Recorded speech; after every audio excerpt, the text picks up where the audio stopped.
là ta sẽ đạt được sự bình an. Hãy quan sát sự bình an đó, hãy tận hưởng sự bình an.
Bây giờ, khi ta đã an trú trong sự bình an, hãy chia sẻ sự bình an đó cho những chúng sinh khác.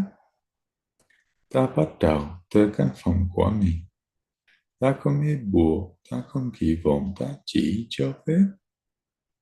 Bây giờ, ta có thể nguyện và cho phép tất cả chúng sinh được tận hưởng sự bình an ít nhất như ta đang có. Thầm lặng trong tâm, ta lặp lại duy nhất một câu mà không lặp lại điều gì khác.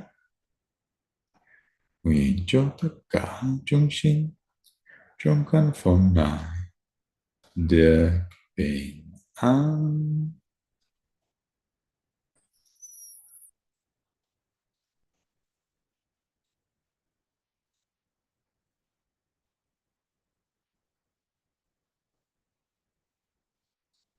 Nguyện cho tất cả chúng sinh trong tòa nhà này được bình an.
Nguyện cho tất cả chúng sinh trong thành phố này hay ngôi làng này được bình an.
Nguyện cho tất cả chúng sinh trong đất nước này được bình an.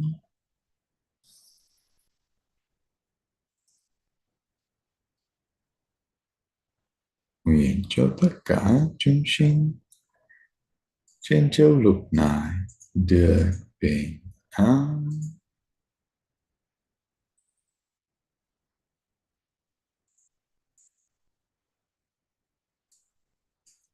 Nguyện cho tất cả chúng sinh trên hành tinh này được bình an.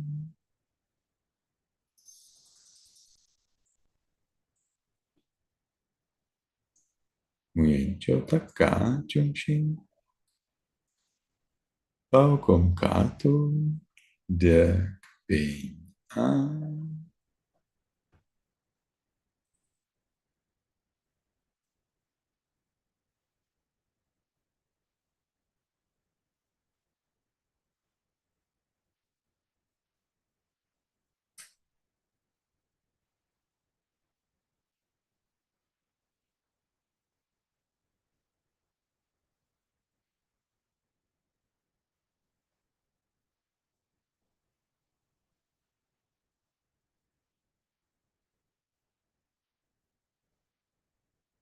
Bây giờ, vì thầy thiện chúng đã kết thúc, thầm lặng trong tâm ta hãy khởi lên lời phát nguyện cuối cùng.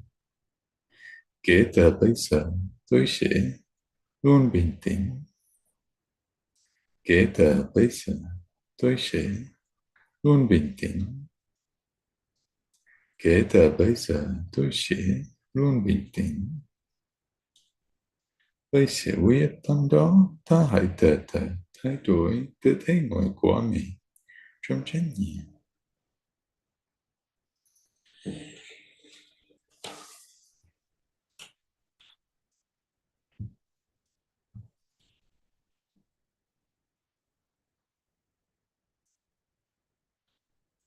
Bây giờ, hãy giãn tĩnh 1 phút nữa để tận hưởng sự bình an ta có được từ thầy thiện.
So, what's next?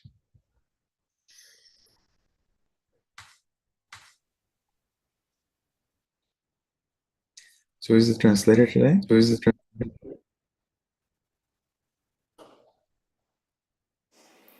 It's me, the teacher. Okay. Yes, thank you very much. Yes, it's a good idea. Venerable Anuruddha could not achieve a higher level of enlightenment despite his great psychic powers. What did Venerable Sariputta advise him? To stop being conceited. I think that's clear. You can continue.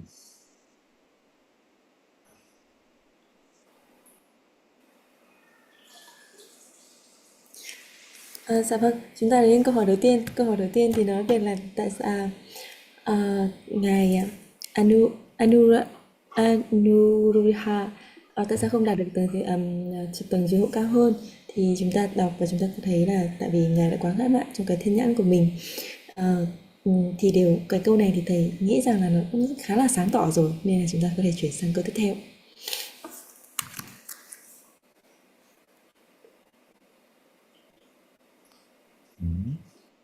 Venerable Sivali had to spend 7 years in the womb of his mother.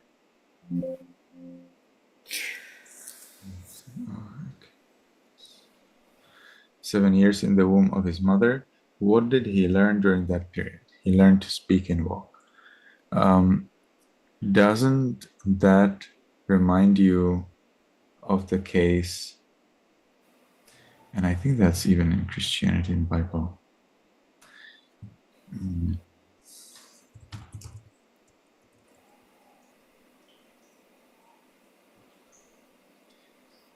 Yeah, the case of Jonah. It seems that different cultures have different perceptions of what can be done or what can happen in the womb or in the stomach of somebody. So I think it's interesting to see these similarities. So according to the biblical story, there was a young gentleman who was swallowed by a whale, W-H-A-L-E, whale, the animal, the big fish in the sea, and in the ocean, and then he was allowed to go out, and he survived, no problem. So Venerable Sivali, yeah, this is the, there is one information that's missing from the book. So why was actually Venerable Sivali stuck in the womb of his mom? We do not have that in the book, so I will tell you.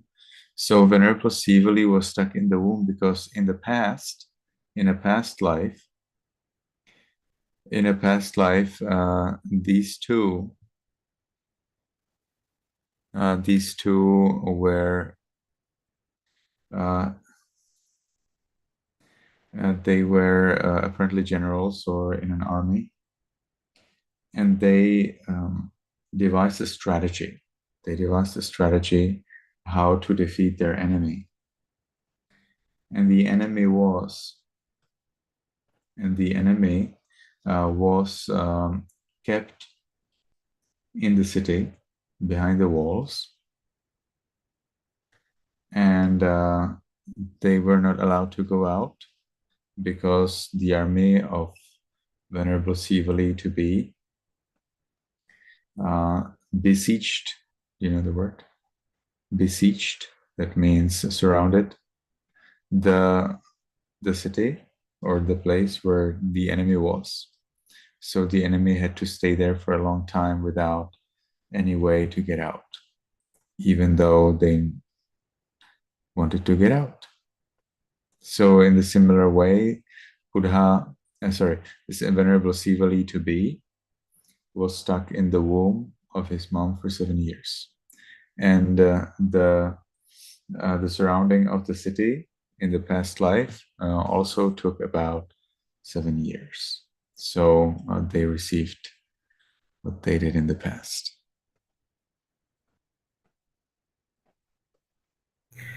Dạ vâng, và chúng ta đến với câu hỏi thứ hai. Câu hỏi tiếp theo đó là câu hỏi về tôn giả Sivali.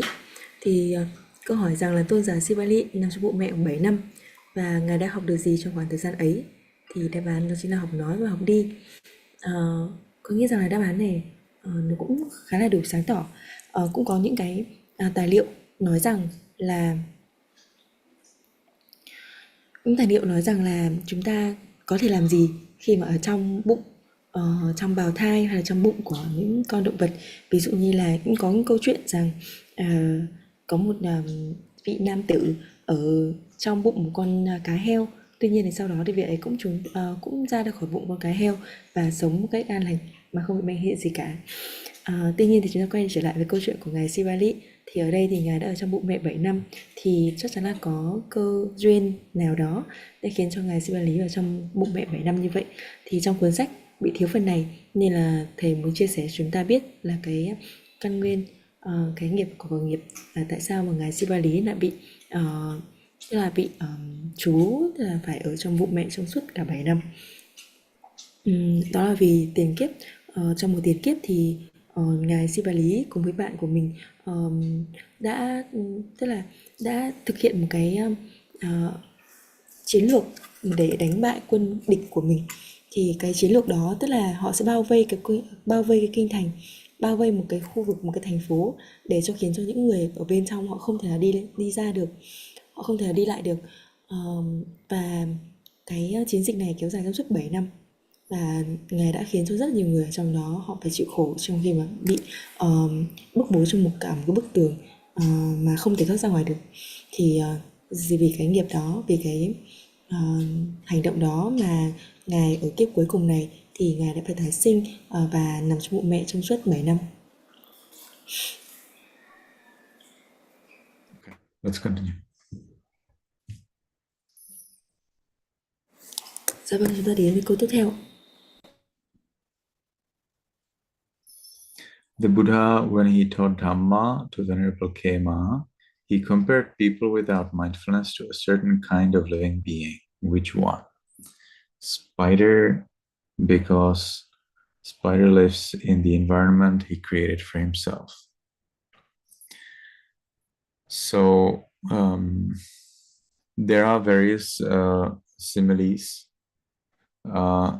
for various things in the Buddhist scriptures, and I think it's a very interesting thing to learn about them. There is a separate book written that contains only these similes. Let me see. It's called Buddhist Parables. I see, parables. Buddhist Parables.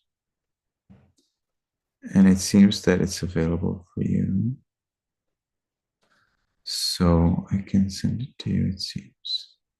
It's in English, obviously. But I think it's an interesting thing. These parables help us better understand. We even have in a commentary, in the commentaries, the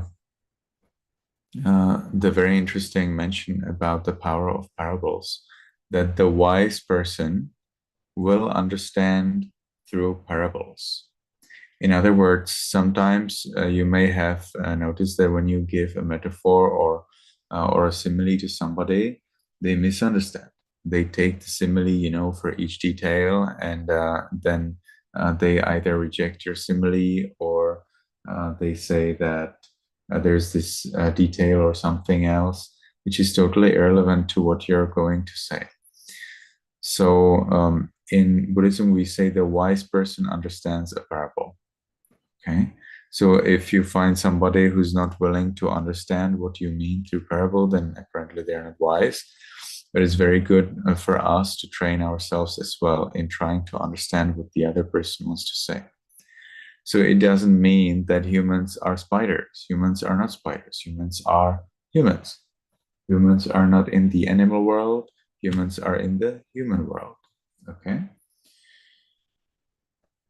So the Buddha wants to pinpoint certain aspects of human character, and one of the character is that human creates his own domain, and human lives in that domain. For example, human creates cities, human creates societies, and then human lives in these cities and societies, and then human lives limited by these cities and by these societies. But more importantly, human creates concepts such as soul, me, I. And then human, after creating these concepts, lives limited by these concepts. Or a human creates concepts such as, oh, people harm me, or people make me angry, or people make me troubles. Okay, so then human creates these concepts which are not true, and then human is limited by that. Human suffers because of the limitations of these concepts that he himself created. And that's why the Buddha gives this metaphor of the spider who creates his own cobweb or spider web and lives in that spider web, dependent on what the spider web may provide or may not provide.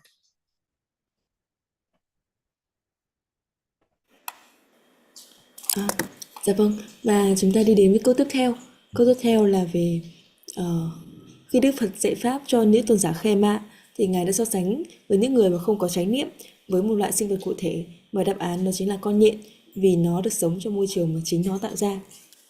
Ở trong kinh điển cũng như chú giải, chúng ta sẽ thấy là có rất nhiều những cái ví dụ, những cái ẩn dụ về rất là nhiều điều giúp chúng ta có thể mường tượng rõ ràng hơn. Và ngài thầy thấy là điều rất là thú vị và chúng ta nên học những cái ví dụ này. Và cũng có một cuốn sách mà nó chứa rất là nhiều các ví dụ, và thực ra nó cũng chỉ chứa các ví dụ thôi để chúng ta có thể tham khảo. Thì đó là cuốn sách mà thầy đã gửi ở trong chat box, thì quý vị có thể download lại, nó là dưới dạng PDF. Nhưng mà bản cuốn sách này sẽ là bản tiếng Anh, nên là quý vị có thể tải về rồi chúng ta sẽ dịch sau. Nhưng mà cuốn sách đó là gồm những tất cả những ẩn dụ, hầu hết trong đó là những ẩn dụ. Thì theo chú giải thì những bậc có trí là những người mà có thể hiểu được những ẩn dụ, những cái ví dụ đó. Đôi khi chúng ta cuộc sống hàng ngày thôi, khi mà chúng ta nói những cái ví dụ, những cái ẩn dụ đối với người khác, thì đôi khi một số người họ sẽ hiểu lầm, hoặc là họ không hiểu hết cái ý mà cái ẩn dụ của chúng ta nói. Nên là vì vậy mà thực ra thì không phải tất cả mọi người đều hiểu được hết cái ẩn dụ, mà chú giải nói rằng là chính bậc trí sẽ hiểu được những cái ẩn dụ, những cái ví dụ ở trong các bài kinh điển. Như vậy thì khi mà vị nào đó mong mỏi rằng được hiểu được hết các ví dụ, những cái ẩn dụ này, thì vị ấy đang mong muốn để trở thành một bậc có trí. Thì bản thân chúng ta cũng vậy, chúng ta hay nên học những cái ví dụ này để chúng ta có thể hiểu hơn và một mường tượng dễ hơn những cái gì mà Đức Phật dạy. Quay trở lại với câu hỏi, thì ở đây tất nhiên là chúng ta là con người, chúng ta sẽ không giống con nhện. Con nhện thì nó là trong cõi của súc sinh rồi, các cõi khổ rồi, chúng ta là ở cõi người. Tuy nhiên thì ở đây thì Đức Phật muốn nói về một cái đặc điểm của con người, tức là con người tự tạo ra cái môi trường cho mình. Con người tạo ra cái môi trường do chính mình tạo ra, con người tạo ra thành phố, con người tạo ra xã hội ở chính con người, và cuối cùng thì con người sẽ sống ở đó. Và vì vậy mà con người bị giới hạn bởi trong chính cái xã hội mà mình tạo ra. Đặc biệt là cái điều quan trọng hơn chính là những cái khái niệm, những cái quan điểm mà con người tạo ra. Con người tạo ra những cái khái niệm, những quan điểm như là có tôi, có linh hồn, có tôi, có của tôi, và tự con người giới hạn mình trong những cái khái niệm đó, những cái quan điểm đó, và cho con người cho rằng là có ai đó đang hại tôi, có những ai đó đang khiến tôi giận dữ, có ai đó đang khiến tôi gặp những trở ngại, những khó khăn.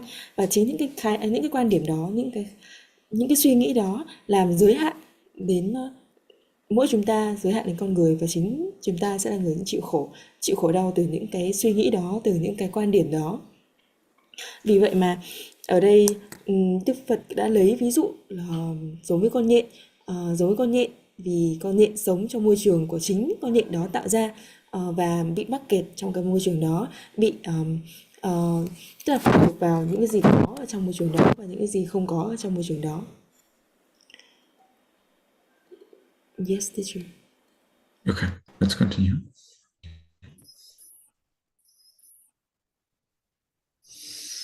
Which of these options contains 3 bhikkhunis who are experts in learned discussion? Kema Dhamma Dinna Kundalakes. I think that's clear. I wanted to encourage you in more like two things led me to decision for this question. So one, I wanted to find out whether you are able to see some connections between the stories. And two, I wanted to show you that how to say that, contrary to what many people say about Buddhism, that Buddhism is like pays more attention to men and whatever. Actually, there are there are very interesting things to learn from ladies and about ladies, and the stories selected for this book, I think, interestingly come up to the or maybe try to come up to the level of maybe equality, gender equality of today. Of course, there are things about ladies that probably the authors would never dare to say, but they are not necessarily, how to say that? They're not necessarily correctly understood. So many things in our scriptures, have their particular purpose, and we need to understand what's the purpose behind these things. Otherwise, we run into many contradictions. So, for example, we have a lot of texts that very clearly criticize or mock ladies, and I personally do not really see problem with that, because the intention is to help monks stay monks. So when monks read these ridiculous, hilarious things, if they believe it, it may help them to stay as monks rather than become lay people. So I see that as a purpose. It's not really well fulfilled. There surely would be better ways, but that's what we have. The Buddha, however, as far as I know, never criticizes ladies, but the commentaries can be sometimes, I'd say at least funny, to say the least, funny. Many Buddhist scholars, when they see like ridiculous, hilarious things, they laugh rather than they would be criticizing. Because again, the authors of these commentaries, I think sometimes they're like desperate to find any way, to help their friends and themselves, to stay as monks. As sometimes the influence of ladies on monks can be very intensive. Then in this book, however, we see more of what the Buddha said when it comes to ladies.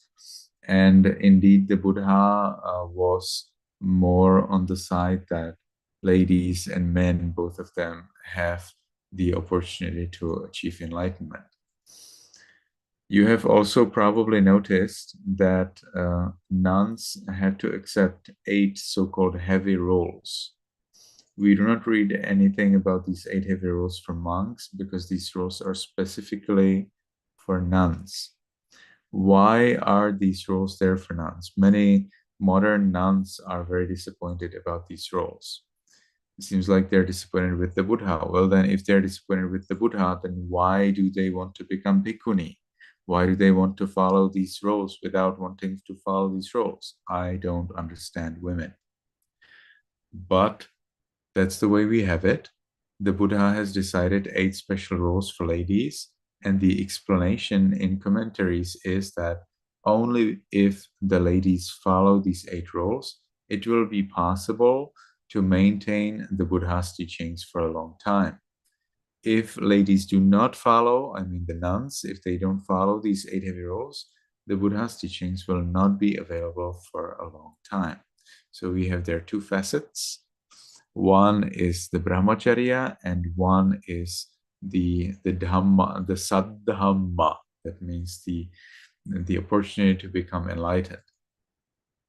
So saddhamma is supposed to stay for 500 years available if there are nuns, and for 1,000 years available if nuns are not there. Brahmacharya, that means holy life, that means being a monk, here without the ability to become enlightened.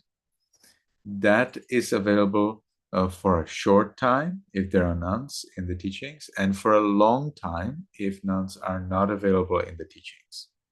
Okay, so that's what the Buddha himself said. We have that in Vinaya Pitaka. And so Venerable Ananda was still suggesting to the Buddha, but Buddha, Mahapajapati Gautami, that means your auntie, Mahapajapati Gautami, when you were a little baby, she breastfed you. Would it be an amazing idea to allow her to be a nun as a token of gratitude? Okay, and that was the point where the Buddha decided that ladies can become nuns, but they must accept these 8 heavy rules. Garu Dhamma. In the text you have there Guru Dhamma. No, not at all. Very funny, not at all. Garu Dhamma is the correct spelling. So these Garu Dhammas, these 8 Garu Dhammas, they involve certain things that seem to humiliate ladies. For example, nuns must pay respect to monks, regardless of the difference in their seniority. So, for example, a monk has been monk for 1 day, but the nun was a nun for 100 years. Still, the nun needs to pay respect to the monk, and the monk must not pay respect to a nun. Moreover, monks, if they pay respect to nuns, they broke a rule. Yeah, if monks pay respect to nuns, they broke a rule. The Buddha specifically decided this in Parivara Pali of Vinaya Pitaka. There are 25 kinds of entities to which monks are not allowed to pay respect. Most of them are monks in certain situations, such as a monk is peeing, or a monk is defecating, or a monk is eating, or a monk doesn't pay attention. So to such a monk, another monk is not allowed to pay respect. If a monk does that, it's a broken rule. Likewise, monks are not allowed to pay respect to women, or to pay respect to someone who is not a monk.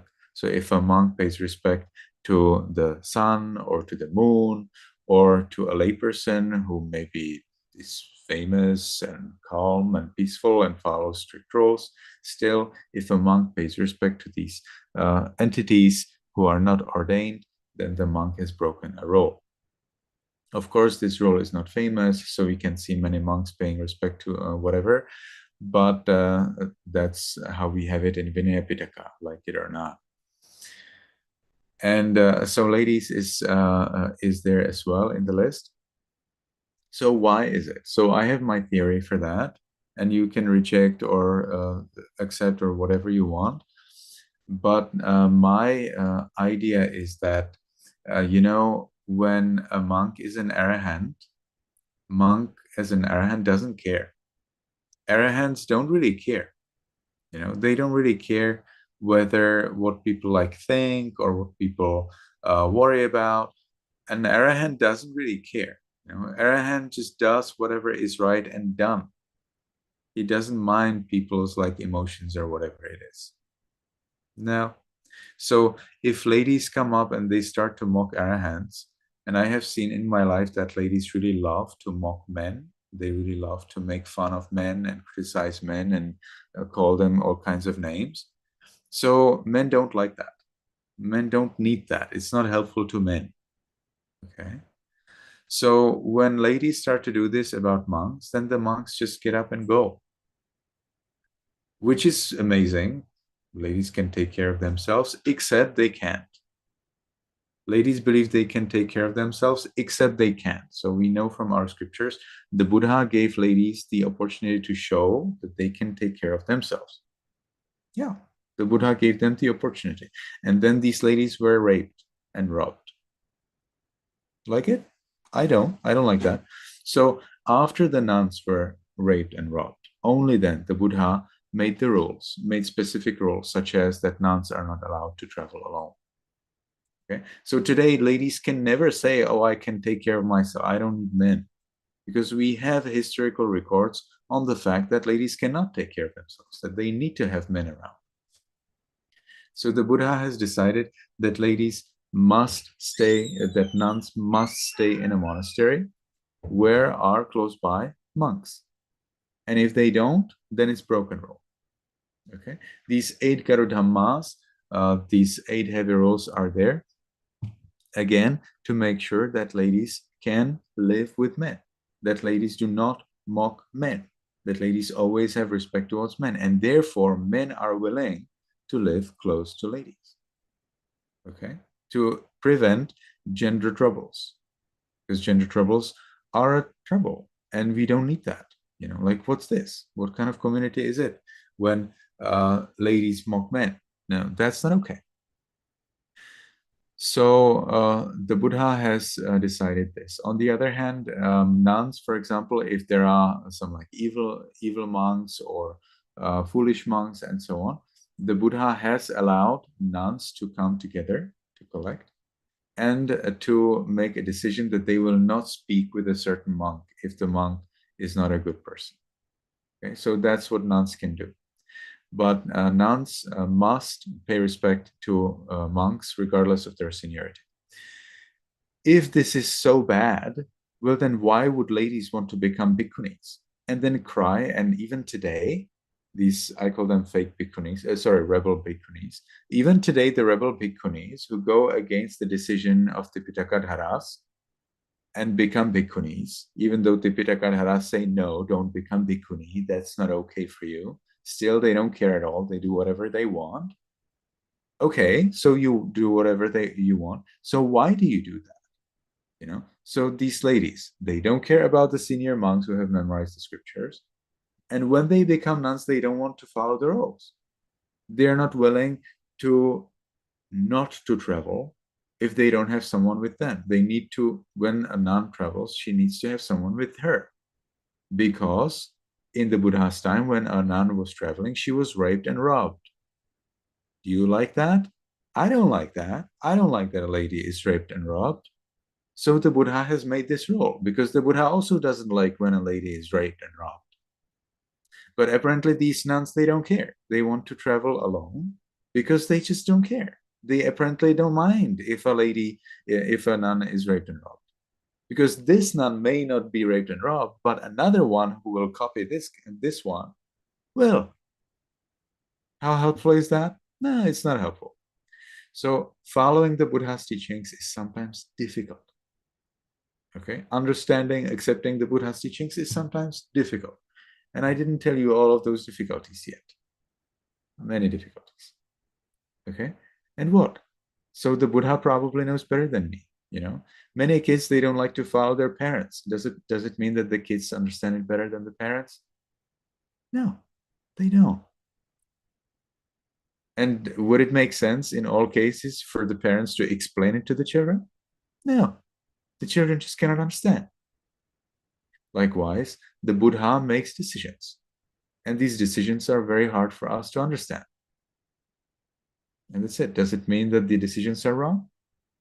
I don't think so. I think decisions that I disagree with still may be right. Not everything that I disagree with is wrong. Okay? So these Attagaru Dhamma are a very interesting thing.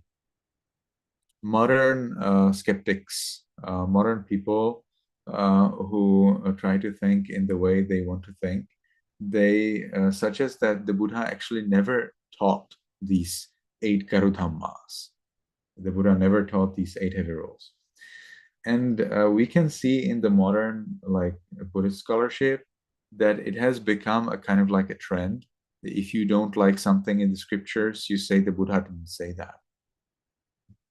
It's pretty easy, right? Oh, this doesn't look like what I like, so the Buddha didn't say it.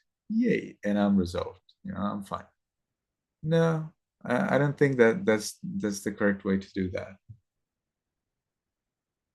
I personally believe that people who reject what the Buddha said in our scriptures, they are playing themselves a Buddha. They make the decision on what the Buddha said and what the Buddha didn't say. How can somebody make the decision whether Buddha said something or not based on their own intellect? I don't think that's the right thing. The Buddha needs to decide whether the Buddha said something or not, and we don't have the Buddha here. So the only thing that remains to us is to just accept it. Okay? Again, you do not have to follow everything and believe everything. You can put it aside, like I said yesterday. But still, I personally do not accept when people read the Buddha's teachings and they say, oh, the Buddha didn't say that. No. That doesn't help us. Well, if the Buddha didn't say this, then how do you know that the Buddha said something else? What are the things that are that you believe, or what is the reason that you believe that the Buddha said some things and that the Buddha did not say some things? just because you like it or not. So no, we do not reject things that the Buddha said. And when we don't like something about what the Buddha said, we need to continue following anyway. Or we put it aside and we concentrate on the things that we can follow. But interestingly, even though it seems that the Buddha was critical and let's say biased against ladies when it comes to roles, still we can see in the scriptures that the Buddha praises ladies for their wisdom. The Buddha praises ladies for their ability to become enlightened. Even we had the story when a man became anagami and his wife became an arahant. So that's just a beginning. You know, there are so many more things about ladies in our scriptures that that turn around this idea that the Buddha was biased against ladies. There is the case of the demon Mara coming to an arahant, and the demon Mara says, "Oh, you're a lady. You have the wisdom. You have the two-finger wisdom." What is a two-finger wisdom? So this is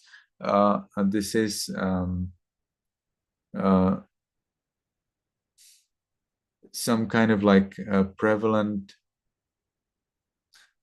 criticism of ladies' wisdom in those times, where ladies were not expected to have some like higher intelligence or some deeper wisdom. Two-finger wisdom means that ladies in those times when they were cooking rice, they would check by their two fingers the rice to make sure that the rice is cooked or not. So that's the two-finger wisdom. I think today we would call it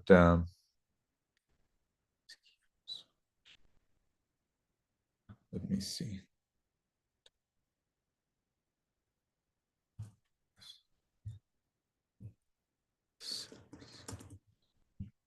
Common sense. Common sense. So, in other words, ladies at that time were believed to have common sense. That means like the basic intelligence, but not deeper than that. So they would like not be able to engage in philosophy, deeper discussions on ultimate realities. I can see today also that it's more the ladies who are critical about philosophy rather than men. And philosophy, that's the point, right? So in philosophy, that is the ultimate path towards the truth, path that helps you understand why good things are good, bad things are bad, why should you do good things, why should you not do bad things, how to be born in a happy realm after death, and how does that work, and is it true, and is there any way how I can make that path comfortable for me, and so on and on. So it's very practical, but somehow my experience is that I hear more from ladies criticism on philosophy rather than from men. So I guess for whatever reason, some other men in the Buddha's time also probably had this perception, and they came to the conclusion that ladies are not able to engage in philosophy through their criticism or through their lack of interest in philosophy. Of course, lack of interest and lack of ability, I believe, are two different things. And so when this demon Mara came up to this arahant, I forgot who's that arahant, but anyway, he came up to an arahant nun, and he said, "Oh, you are a woman, you have this two-finger wisdom." And she explained that as an arahant, she has surpassed the gender, and therefore she is free from the gender distinction. So if somebody is an arahant, it doesn't count anymore that they would be a woman or a man, because they have surpassed that gender limitation. This, of course, doesn't help us very much in disputing these wrong perceptions about women in those times, but still, at least there is the clear understanding that an enlightened woman is wise, and there's no way how somebody could blame her or mock her for anything.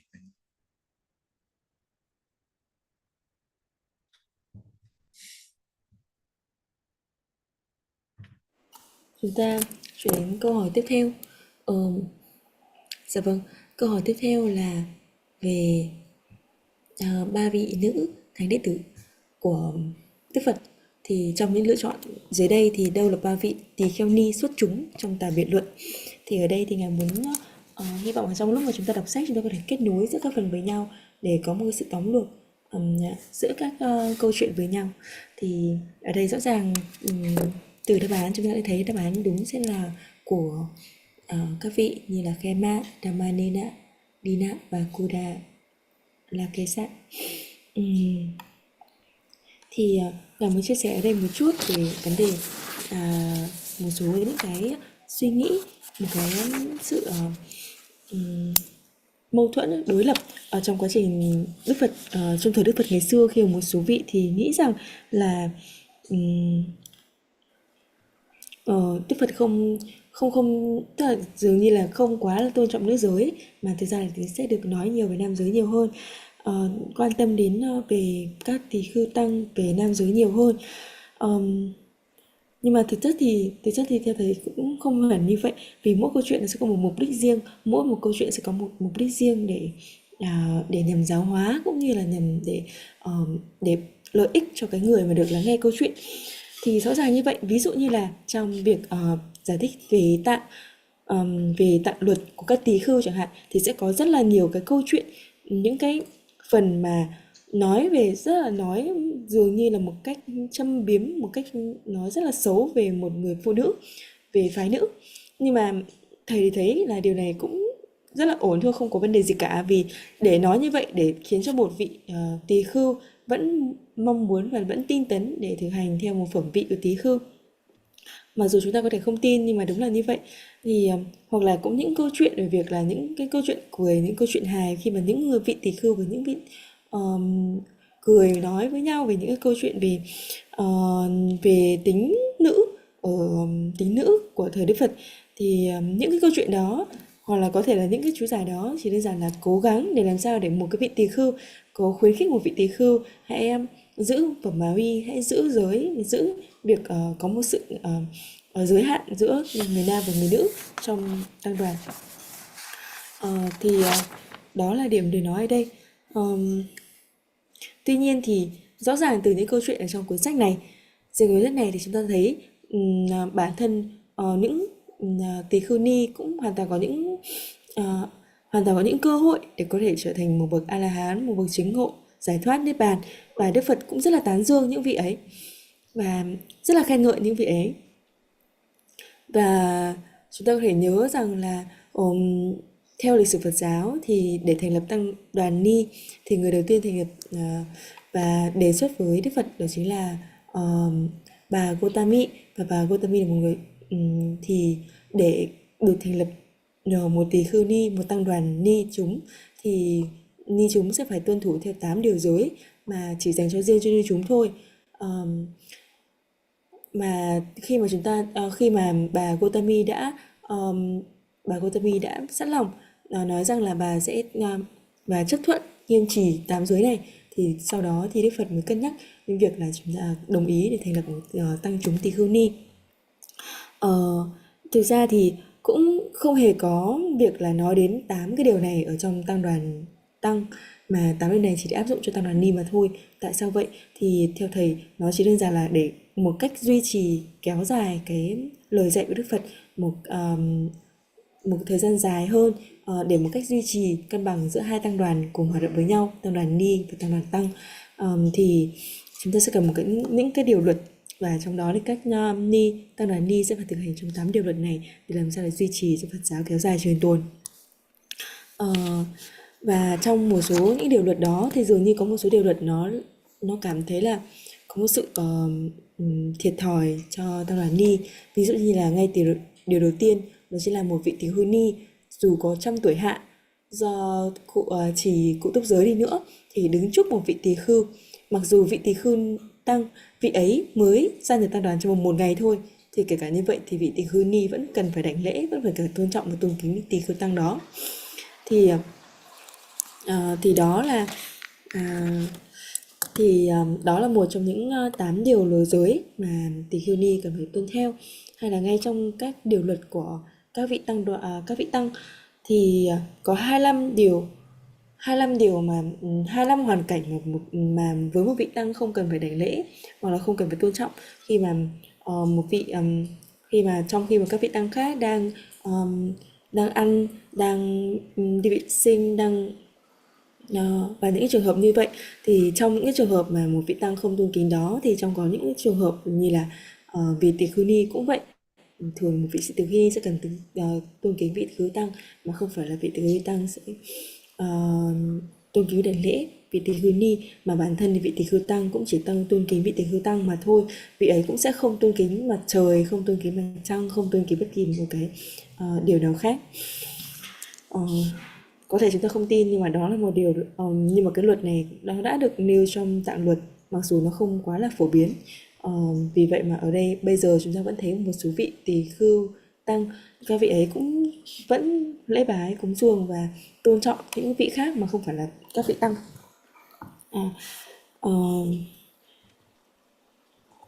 Nhưng mà quay trở lại thì chúng ta sẽ thấy là trong 8 điều luật mà một vị tỳ khưu ni cần tuân theo Đức Phật, trong đó có một điều luật ví dụ như là tức là ngài cũng nghĩ là để Đức Phật có thể bảo vệ các tỳ khưu ni mà thôi. Trong đó có một cái điều luật như là một vị tỳ khưu ni sẽ không được sẽ không thể nhập hạ ở một nơi mà không tỳ khưu, hay là không được đi một mình, không được đi một mình không được đi một mình đi xa, không được đi xa một mình chẳng hạn. Đó, tại vì cũng có một câu chuyện rằng là khi mà khi mà một vị nữ nghĩ rằng là họ sẽ tự bảo vệ mình được, nhưng cuối cùng thì sau đó thì vị ấy đã đến gặp vị ấy đã đi một mình và đến gặp, và cuối cùng thì đã bị hành dâm. Nên là đó là những điều mà Đức Phật cũng không muốn xảy ra, và vì vậy mà Đức Phật cũng đã chế ra những điều luật để có thể bảo vệ được chúng ta. Bản thân cũng là để bảo vệ những người nữ mà thôi. Mà dù tất nhiên là có những người nữ thì họ nghĩ rằng là những điều đó sẽ không quan trọng, bản thân thì họ cứ nghĩ là rằng họ sẽ bảo vệ được mình. Tuy nhiên thì với những người nữ khác thì cái điều luật đó là điều quan trọng để có thể khiến cho họ, để có thể bảo vệ họ. Vì vậy mà Đức Phật mới chế tạo ra những cái điều luật này. Còn đâu thì chúng ta sẽ không, có thể sẽ có một số người sẽ có một quan điểm khác và họ sẽ không theo những lời giáo huấn của Đức Phật. Ví dụ giống như là những người con, chúng ta đôi khi cũng sẽ không nghe lời bố mẹ của mình, vì là mình sẽ có một cái quan điểm khác, một nghĩ sai khác, rằng là mình nghĩ là điều đó là đúng nhưng mà thực ra bố mẹ mình đã nghĩ một điều đó là sai, một điều đó là không đúng. Thì ở đây cũng tương tự như vậy, khi mà hiện tại thì với cái nền Phật giáo hiện đại bây giờ thì với một số vị thì một số cái điều đó cho rằng nó là lạc hậu, cho rằng nó là không đúng. Nhưng mà dù chúng ta có cho vậy là đi nữa thì lời Đức Phật dạy vẫn là như vậy. Vì hiện tại thì thực sự là chúng ta sẽ có rất là nhiều người mà họ nghĩ theo cách mà họ muốn nghĩ, thay vì họ nghĩ theo cách là điều đúng và điều chính xác nó là như thế nào. Ngài muốn kể thêm một câu chuyện khác về trí tuệ của các vị tăng ni, các vị nữ giới. Ví dụ như là trong đó có một vị Quỳ Dạ Xoa thì đã gặp một vị người nữ, một vị tỳ khưu ni, và vị ấy đã muốn kiểm tra bằng trí tuệ bằng 2 ngón tay. Từ ở đây cái cụm trí tuệ ở 2 ngón tay tức là ngày xưa ở trong thời Đức Phật cũng vậy, tức là họ coi người nữ không có đủ trí tuệ, họ chỉ có những trí tuệ cơ bản để cơ bản mà thôi, mà họ không hề có những cái trí tuệ đủ sâu sắc để có thể nghiên cứu được những điều sâu xa hơn, ví dụ như là nghiên cứu triết học, nghiên cứu nghiên cứu về thế giới, nghiên cứu về tôn giáo, nghiên cứu những cái thứ sâu hơn, và họ sẽ kiểm tra cái sự thông minh đó bằng 2 ngón tay.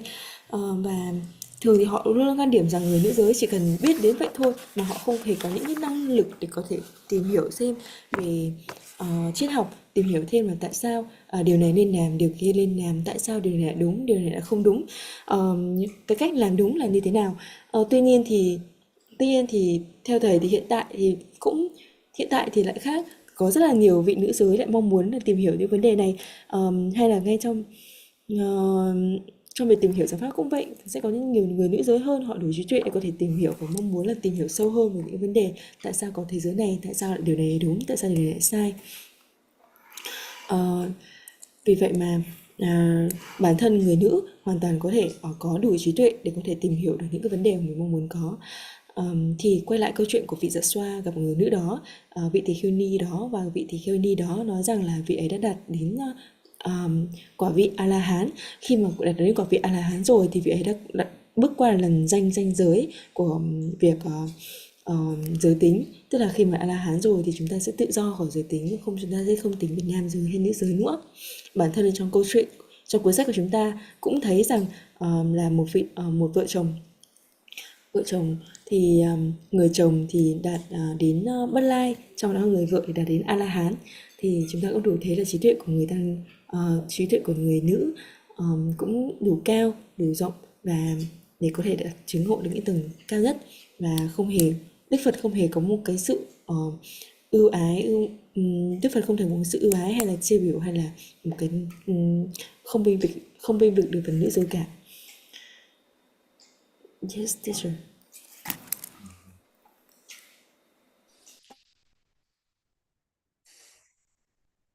Okay, let's continue. Both Mr. Visakha and his wife, Mrs. Dhammadinna.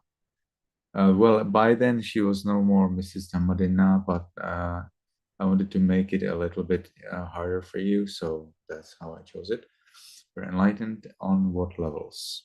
So here you can see how actually ladies in certain cases can achieve higher enlightenment than men. So today in Myanmar, I have heard some people believe ladies cannot become enlightened anymore, because if they become enlightened, they will die.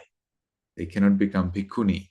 So, and of course, an enlightened lady, I believe, would not go against the decision of the Pitaka-dharas, of all the Pitaka-dharas. Okay, there is unanimous decision of all the Pitaka-dharas that it is not possible to become bhikkhuni today. So if any lady becomes bhikkhuni, she is going against the decision of all Tipitaka-dharas. It's just so amazing how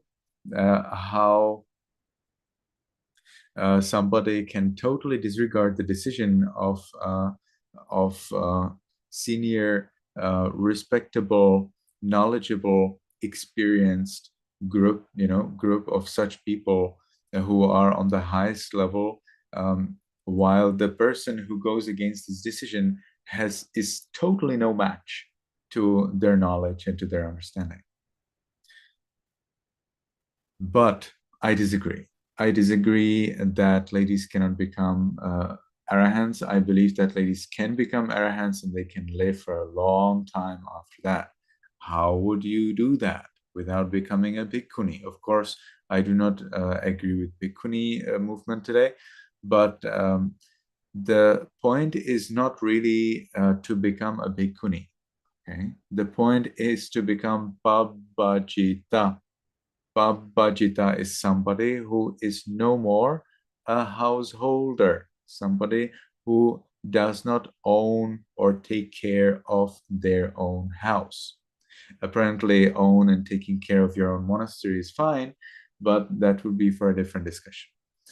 So, somebody who takes care of their house, who lives in a house, is called usually householder for men. And I don't know how women would be called, but a nun has the special characteristic of not being at home, not being somebody, who takes care of a house or who lives in a house. Nun lives in a monastery, takes care of a monastery, or doesn't live in a monastery. The Buddha did prohibit nuns from meditating in the forest. It's true. Nuns are strictly prohibited from meditating in a forest. Okay? Because guess why? Because women, of course, nuns meditated in the forest and then they were raped and robbed. So that's why. So my point here is that a nun, because she lives in a monastery, has fulfilled the requirement of being a Pabbajita. It's not necessary to be a bhikkhuni. We can take it on the men's side. So if a man becomes a novice, that means follows 10 precepts, and nuns today can follow 10 precepts, totally perfect, fine. So if a man follows 10 precepts, that means lives in a monastery as a novice, then he can continue living as an arahant for a long, long time. If it is okay for a novice who follows 10 precepts to live as an arahant for a long, long time, well, then it is absolutely possible for a novice nun, and it's okay for monks to ordain novice nuns, by the way. So it's not allowed to ordain for monks to ordain bhikkhunis. Monks can ordain novice nuns. That means nuns who follow 10 precepts. The commentaries, they discourage that, but that's what they think. This is not the decision of the Buddha. It is just a discouragement of some monks in the past times. So it is okay for monks to ordain novice ladies if they have some good reason for that. For example, there are no bhikkhunis who would ordain novice ladies. So that's a pretty good reason. So monks can absolutely ordain novice nuns. Absolutely fine. I heard it, by the way, this decision that it's absolutely fine, I heard from a Vinaya master in Myanmar. Okay, so this is not my idea. He has decided that it's fine. There are monks who decided that it's not fine, but again, this is, on the discussion. There is no problem regarding rules or Vinaya or anything of that kind. So if a lady becomes a novice nun, well, then she's just like the novice monk. It's the same thing. She's following 10 precepts. She lives in a monastery. She doesn't care for a house. She doesn't have a house. And therefore, she can live as an arahant for a long, long time. Therefore, it is very good and very important that ladies today become nuns and become arahants. So no excuses. I hear in Myanmar, a lot of ladies excuse, oh, I'm a lady. I cannot become an arahant. I need to be born as a man next life and become a monk and achieve enlightenment. No, disagree. But actually, there an argument that the actual bhikkhunis will last only 500 years after Buddha's died. Do you read that? There is no such document. There is a different document from which you probably take this information, and that document I already spoke about. So that is in Vinaya Pitaka, where the Buddha is approached by Venerable Ananda, and Venerable Ananda says, "Oh Buddha, there are these nuns. They're crying. Will you ordain them?" Okay? And the Buddha says, "If Ananda, you should not wish that there are nuns in the sasana, because if there are nuns in the sasana, then Saddhamma will last 500 years and Brahmacharya will last short time." I already explained that. So what is this 500 years? It's not about nuns, not at all. I will explain to you how did this idea that it's about nuns came about. Okay, don't worry. I know how these ideas come out, but I also know how is the original text. So the original text speaks about Saddhamma and Brahmacharya. Saddhamma is, Sa means right, Dhamma is the teachings, the Buddha's teachings. So the right teachings of the Buddha.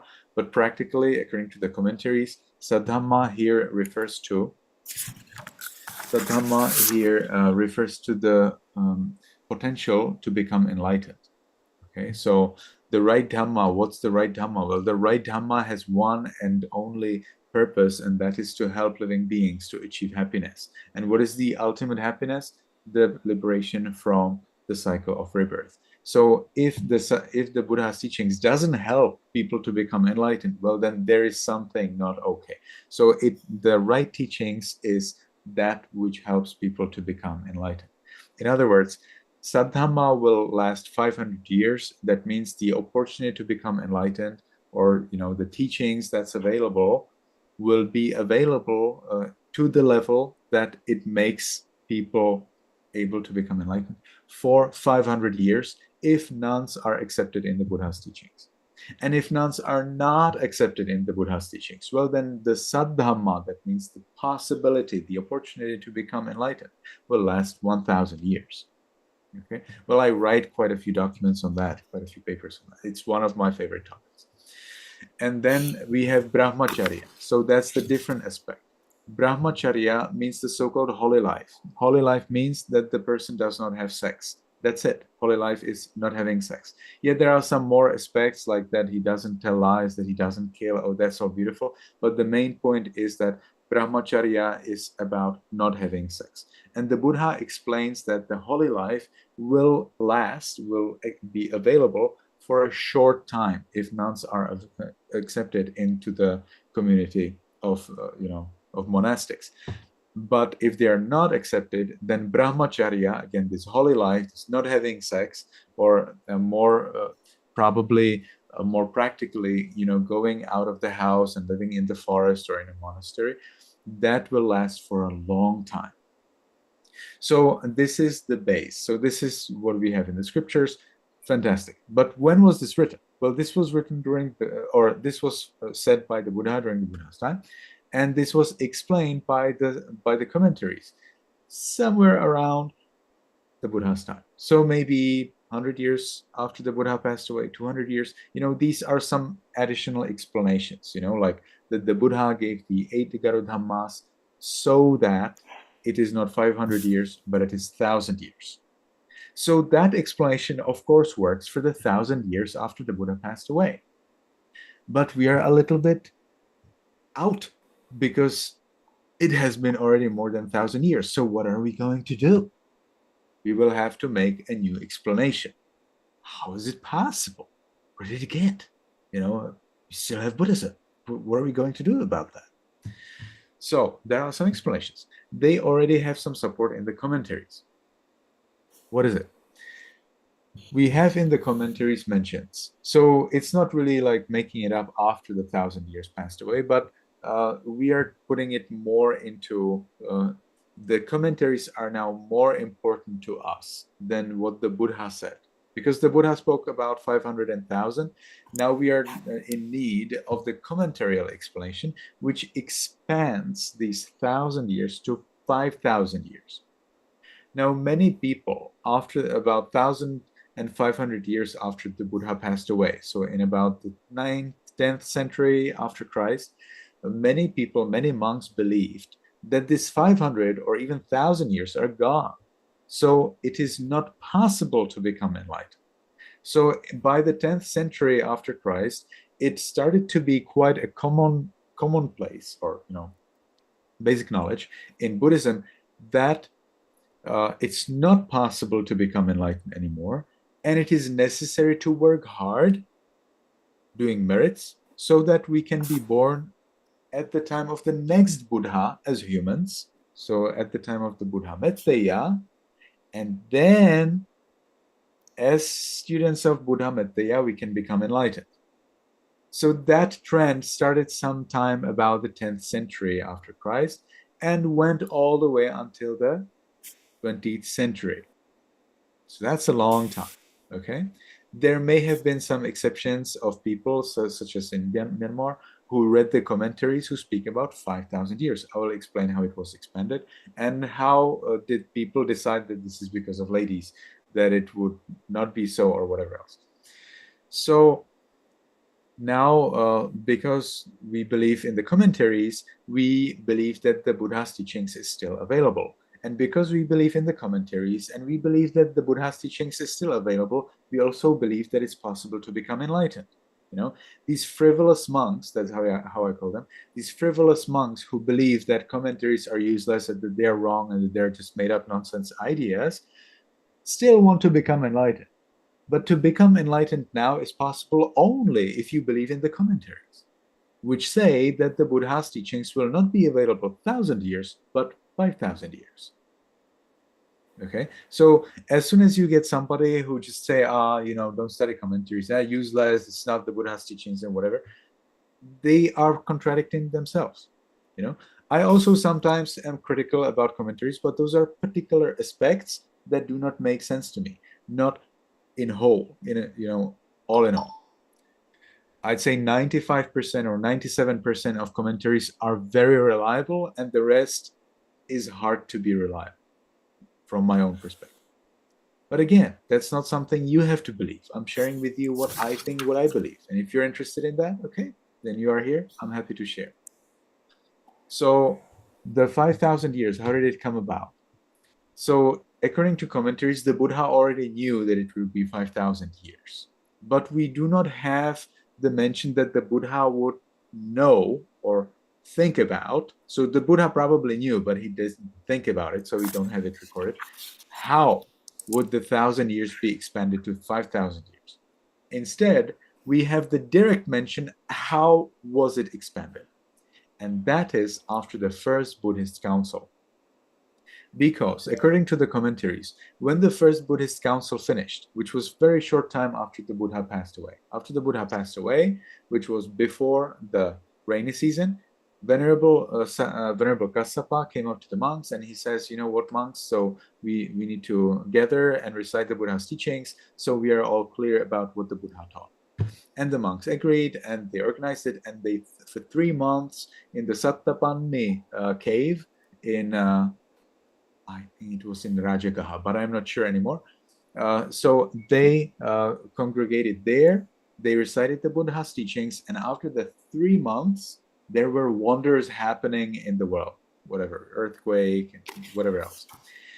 And the gods, we have that written in the scriptures, the gods, they were rejoicing. Why were they rejoicing? They were rejoicing, saying, now because of this first Buddhist council, the Buddha's teachings will be available for 5,000 years. So we know, how did that happen? We know that it was thanks to the first Buddhist council that the Buddha's teachings, the period of the Buddha's teachings was expanded from 1,000 years to 5,000 years. Okay. Now, why do the people think that it is because of the ladies? So it's very hard, like if people do not study commentaries, then these all kinds of ideas and confusions arise. But the commentaries clearly say the Buddha did not want to accept the ladies, to accept the ladies immediately, to give the 8 Garudhammas immediately. Venerable Ananda had to plead the Buddha 3 times because people could criticize the Buddha for agreeing with the ladies when they cry. That's what the commentaries say. The ladies were crying, so if the Buddha accepts that they become nuns, even if he gives this condition, people may say the Buddha just listens to crying ladies. Okay, so the Buddha had to reject that to avoid this criticism or this mockery from other people. And the ladies, by 10th, 11th century after Christ, they gradually disappeared from the sasana. How did that happen? Because first, Hinduism and Islam did not like Buddhism much, because Buddhism is very critical. It's like extremely critical. You already see how I'm critical, but that's nothing in comparison to how some monks are very, very critical. What I'm critical is really nothing in comparison how some monks criticize and criticize and criticize anything that's not perfectly according to scriptures. So Islam and Hinduism didn't like that. Okay, Islam is also very critical, but somehow Hinduism was able to survive together with Islam, Buddhism not. Because in Buddhism is very easy. You go to a monastery, you cut off the heads of the monks, and Buddhism is gone. And that's exactly what happened in India. We have reports, we have historical records where Muslims went to monasteries and they cut head after head. That's what we have in historical records, and it's written by a Muslim, by the way. Do you believe it or not? I don't mind. So Hinduism also didn't like it because Buddhism is extremely critical against Buddhism. Mocks Buddhism, criticizes Buddhism, says, Buddhism mocks Hinduism, criticizes Hinduism, says that that they will go to hell and whatnot. Okay, so that was not nice. So Hinduism and Islam had to get rid of Buddhism. That's what they thought. And they successfully did. They totally eradicated Buddhism from India. So by 10th, 11th century, Buddhism was more or less constrained to Sri Lanka. It was in other countries as well, but not at all to that level. It was not at all successful elsewhere. Buddhism was carried from Sri Lanka to Myanmar and to Thailand for the new era. Of course, it was there also during the King Asoka's period, but apparently not as well as it was later when Sri Lankan kings, brought it to Myanmar and Thailand. But then, by the 10th, 11th century, what happened is that the king in Sri Lanka, who was a Buddhist, he fell in love with a Hinduist lady. And as it sometimes is, contrary to the tradition, usually the lady, has to follow the religion of the man. But in this case, it was not that way. In this case, the king was inspired by the lady and he became a Hinduist king. And as a Hinduist king in Sri Lanka, he did not support Buddhism. And Buddhist monks don't really do well without, government support, without royal support. We can see today in Vietnam, for example, or in other places where it is not supported by government or by the king, that Buddhism does not thrive. Look at Sri Lanka, look at Myanmar, look at Thailand, where Buddhism is supported by the government as at the first place. That is very clear. That is why it thrives. If Vietnamese government is Buddhist, well, then you will have thousands and thousands of monasteries in Vietnam immediately. So that's what happened in Sri Lanka. The king was no more Buddhist, so the monasteries did not have support. And that's how gradually ordination disappeared. Not only that nuns disappeared, but also the ordination disappeared. So you had only monks who followed 10 precepts. It had to be like the modern tradition of Buddhism in Sri Lanka is brought from Myanmar and from Thailand. There is no more original unbroken lineage of Sri Lanka. Okay, it had to be brought from Myanmar and Thailand to renew. So that is why some people believe that it's the ladies, that it's related to ladies, but it's not at all. The ladies accepted the 8 Garudhammas from the Buddha, and therefore there is no way how anyone can criticize ladies for disappearance of the Buddha's teachings. Not at all.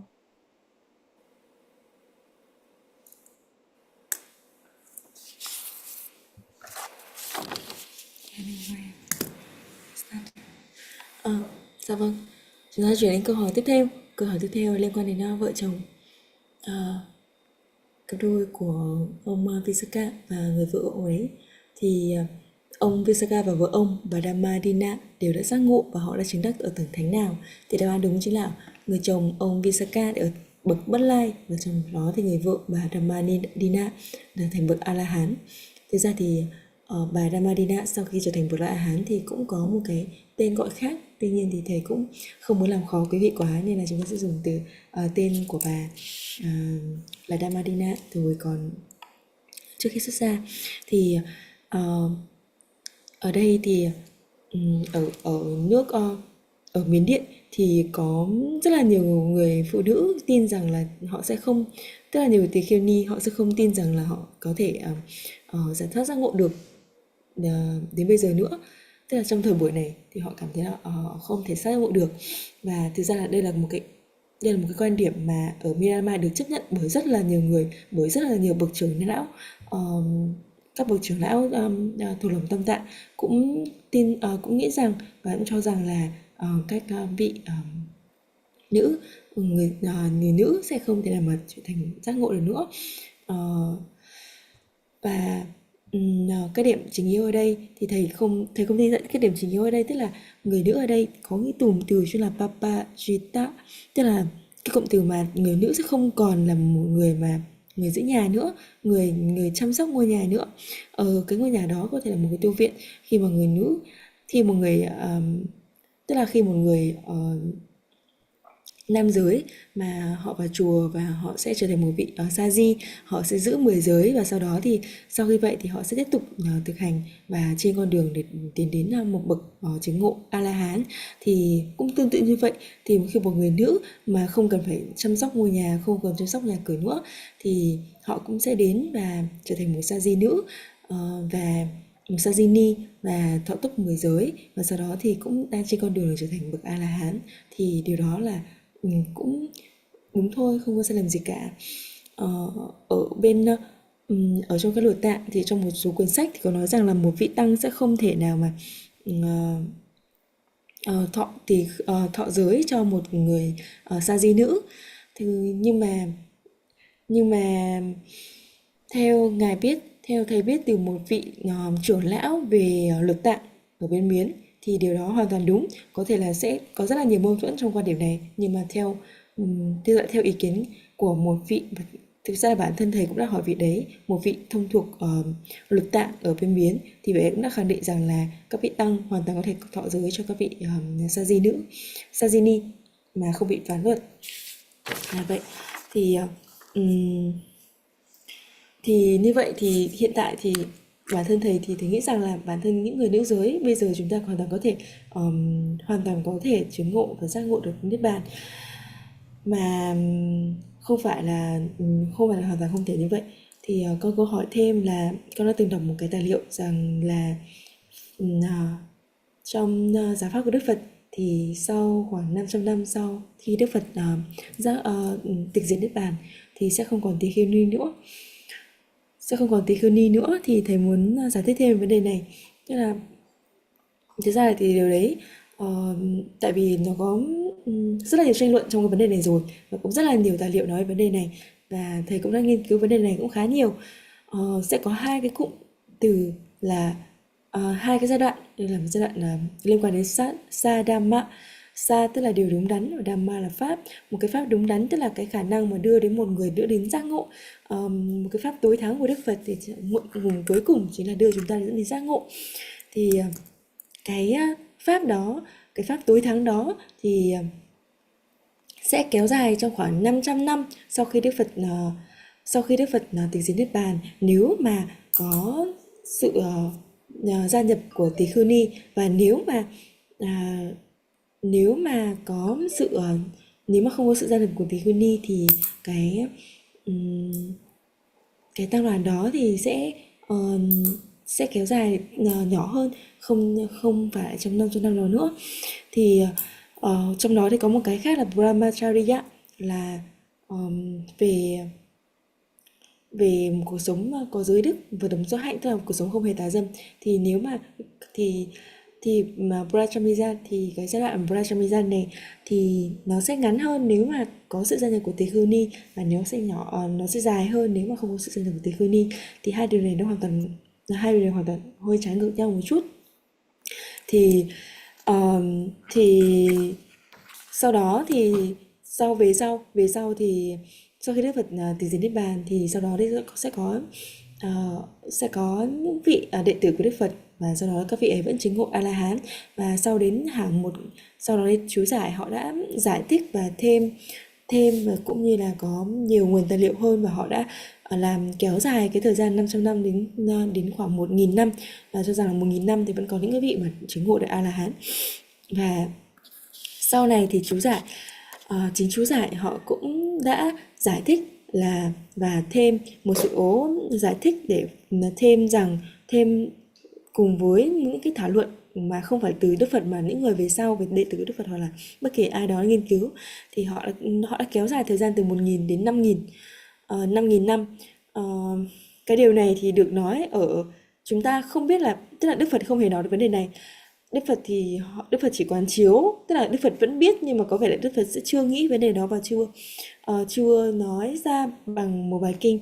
Tuy nhiên thì rằng là tại sao là từ 1.000 năm kéo dài đến 5.000 năm, nhưng mà trong chú giải có ghi rõ là tại sao nó có thể kéo dài từ 1.000 năm lên 5.000 năm, là tại vì sau cái cuộc kết tập Tam Tạng Kinh Điển lần thứ nhất, thì chúng ta thấy kết tập Tam Tạng Kinh Điển lần thứ nhất thì ngay sau khi Đức Phật tịch diệt một thời gian rất là ngắn, khi đó thì ngài Kassapa đã kêu gọi mọi người lại và chúng ta cùng tụng đọc tất cả các luật, các kinh điển để làm sao chúng ta cùng hiểu rõ nghĩa của kinh điển của Đức Phật. Thì ở trong hang động của Satapani và mọi người sẽ cùng trì tụng trong suốt 3 tháng.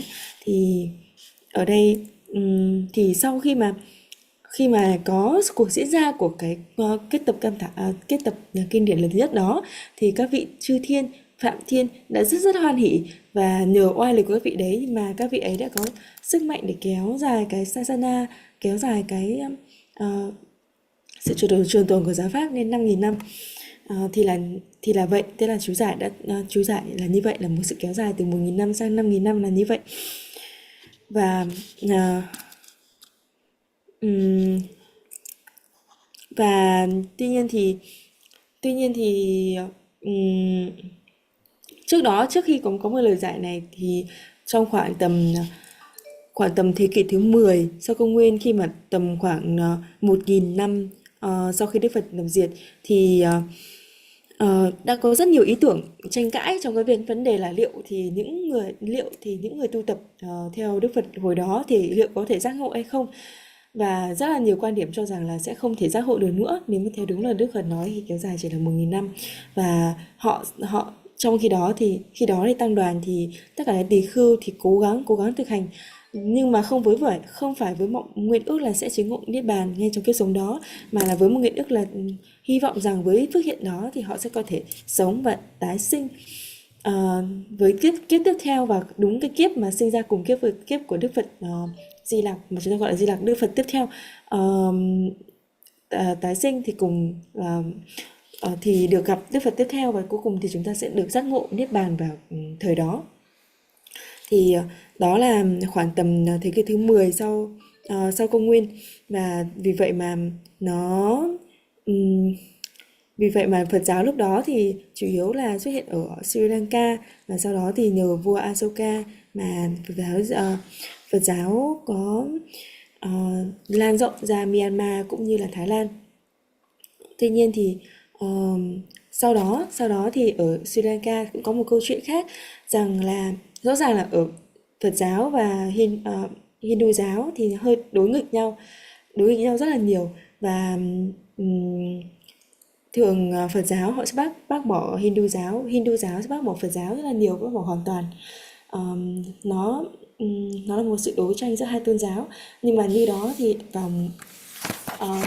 vào khoảng những năm sau thì có một tình huống rằng là một vị vua thì lại phải lòng một vị nữ tu tập theo Hindu giáo. Và vì vậy mà trong khi đó thì theo lẽ thường tình thì người nữ, tức là người vợ, sẽ phải theo tôn giáo của người chồng, nhưng mà ở đây thì ông vua đã theo Hindu giáo, theo tôn giáo của người vợ. Và vì vậy mà vị vua đã không hỗ trợ và phát triển Phật giáo ở Sri Lanka nữa, và từ đó thì Phật giáo ở Sri Lanka đã bị suy tàn dần dần. Và sau đó thì các vị tăng cũng không có sự hỗ trợ, và chúng ta có thể thấy là khi mà các vị tăng tăng đoàn không được sự hỗ trợ của những người mà có quyền lực thì nó rất là khó để có thể duy trì được tăng đoàn và sự phát triển của tăng đoàn. Ví dụ như là ở Việt Nam thì không hề có được sự hỗ trợ của chính phủ cho vấn đề về Phật giáo, nên là Phật giáo ở Việt Nam không phát triển được nhiều. Tuy nhiên ở những đất nước mà rất coi trọng Phật giáo, ví dụ như là Miến Điện hoặc là ở Sri Lanka hoặc là Thái Lan, thì chúng ta thấy Phật giáo luôn là một sự ưu tiên đầu tiên, và chính phủ luôn ưu tiên cho Phật giáo phát triển. Và chúng ta sẽ có thể thấy là Phật giáo phát triển ở những đất nước đó như thế nào. Thì như vậy thì cũng ở câu chuyện đó thì tại vì vị vua đã không hỗ trợ được Phật giáo nữa, và Phật giáo dần dần mai một dần, và đến khi mà những cái vị tỳ khưu chỉ giữ được 10 giới mà thôi. Và sau đó thì có sự du nhập từ các vị tỳ khưu ở Myanmar và ở Thái Lan hay đi tới, và từ đó thì Phật giáo ở Sri Lanka mới có thể phát triển trở lại và được làm mới trở lại. Thì đó là một chút liên quan đến lịch sử Phật giáo, khi mà chúng ta bàn luận thêm về vấn đề là về thời gian và khả năng là chúng ta có thể giác ngộ được bây giờ hay không. Còn bản thân thầy thì thầy cũng nghĩ rằng là chúng ta hãy cố gắng tu tập, và chúng ta vẫn có cơ hội để có thể giác ngộ ngay tại bây giờ. Bản thân thì không phải Đức Phật không tôn vinh, không phải Đức Phật luôn luôn ưu tiên người nam trong giáo pháp của ngài. Đơn giản là vì khi mà khi mà bà Gotami, bà ấy khi mà bà Gotami muốn xin Đức Phật để thành lập tăng đoàn ni chúng thì và bà đã khóc rất nhiều, tại vì Đức Phật về bà đã khóc rất nhiều, nên là nếu mà Đức Phật từ chối một cách rất là dễ, từ chối ngay từ lần đầu tiên khi mà bà xin, thì khi đó thì sẽ có một cái sự dị nghị, những cái sự nghi ngờ về Đức Phật, khi mà vì là bà Gotami, vì tình dưỡng dục, hay là vì cái sự khóc của người con gái mà khiến cho Đức Phật đồng ý một cách dễ dàng thành lập tăng đoàn ni chúng như vậy. Nên là Đức Phật mới cố gắng vì một sự an bình, một sự hài hòa giữa tăng đoàn ni và tăng đoàn tăng, nên là và sự duy trì giáo pháp lâu dài. Vì vậy mà Đức Phật mới tạo ra cái 8 cái điều kiện đó để trước khi mà thành lập tăng đoàn ni phải yêu cầu các ni chúng sẽ phải thực hiện đúng theo những gì tuân theo trong 8 nguyên tắc đó. Bản thân là ngài Ananda đã cùng với bà Gotami đã xin Đức Phật 3 lần, và lần thứ 3 thì mới được Đức Phật chấp nhận và xác nhận việc là thành lập ni chúng. Là vì vậy còn không hề có việc theo thầy thì cũng không hề có việc là Đức Phật có ưu tiên người nam hay người nữ trong giáo pháp của ngài. Bản thân thì chúng ta đã thấy có rất là nhiều câu chuyện mà một người nữ có rất là nhiều trí tuệ trong chính cuốn sách mà chúng ta học. Yes, teacher. So let's continue.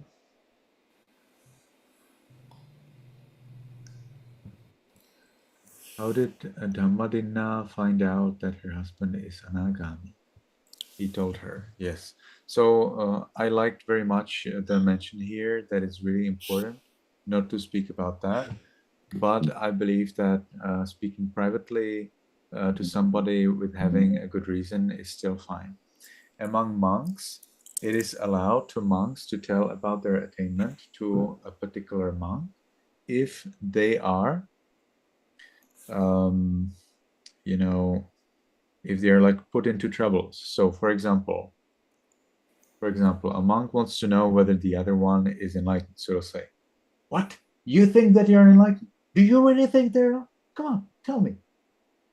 In that case, the other monk can say that. Okay, but if it is not a case like this, where the monk, is, let's say,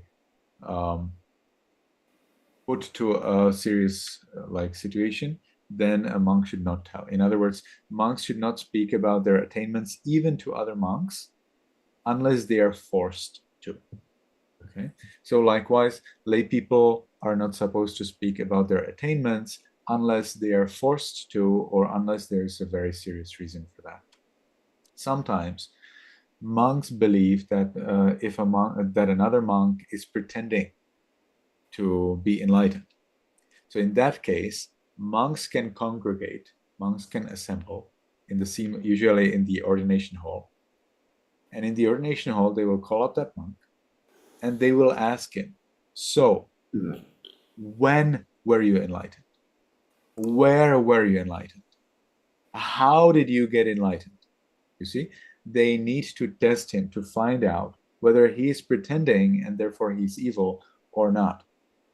Okay, so in some cases the monk will say, "No, I didn't say anything like that. I didn't really pretend or whatever. I don't want anyone to know anything about me." So then probably that would be fine. Or if the monk believes that he is enlightened, then he can, in that case, in this setting, obviously he must tell not only that he thinks that he's enlightened, but exactly when, where, how, and whatever are the details related to that.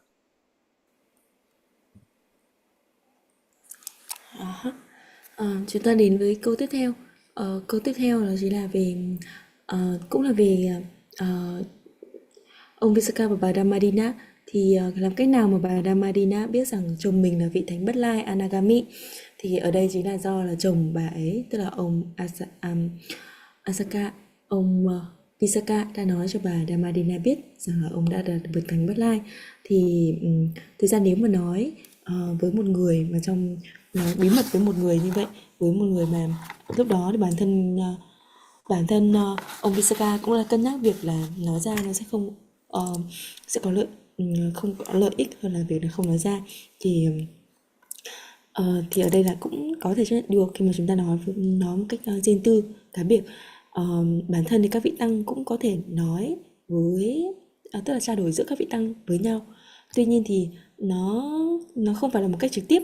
Ví dụ như là nếu mà một vị tăng mà hỏi một vị tăng khác rằng là vậy thì kính thưa, vậy thì vị ấy, vậy thì vị ấy đã được chứng ngộ được thượng thiền nào, thì chắc chắn là vị tỳ khưu kia sẽ không thể nói được và không không được phép nói. Tuy nhiên thì vị ấy có thể nói theo kiểu là ồ ồ vị ngài đã chứng ngộ được A La Hán sao? Nếu mà ngài nghĩ rằng ngài đã chứng ngộ được A La Hán sao?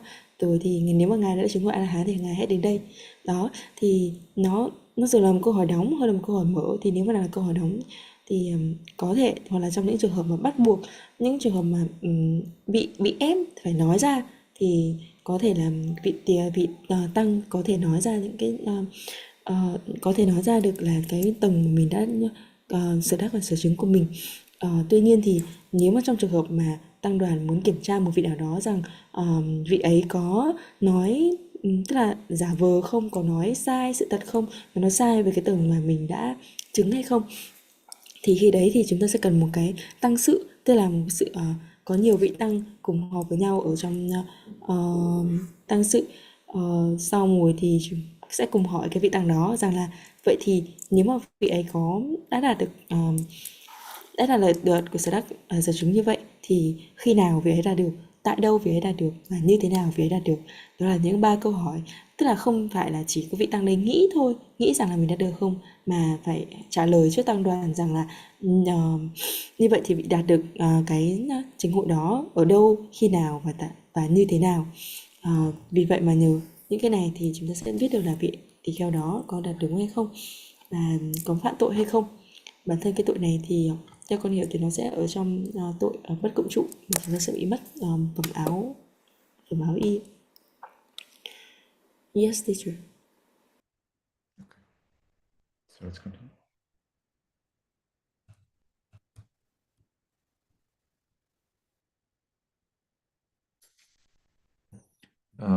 Lady Padajari lost all of her family and became mad. What did the Buddha tell her first so she regained her wisdom?